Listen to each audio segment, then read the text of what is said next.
Hello guys! Welcome back to my channel. So today, namasyal ka nga pala kami ng mga kaibigan ko dito sa Bishan Park, Amokyo area.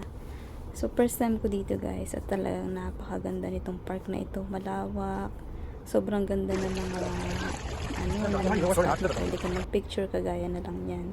Isa sa iconic na pwede mong pag-picturean dyan. Napakaganda, tapos yung weather sobrang ganda din, kaya na-enjoy namin. Ayan, may pa-moment lakad kami ni Auntie Rose. Siya yung nag-invite sa amin dahil Chinese New Year dito ngayon sa Singapore, kaya pumunta kami sa kanilang bahay, pero half day lang yan, hindi kami nagtagal dahil may work din kami ng morning, so hapon na rin kami nakapunta. Look at that, it's already 6:30 I think that time, kaya napakaganda ng lightning. May McDonald's din dyan guys,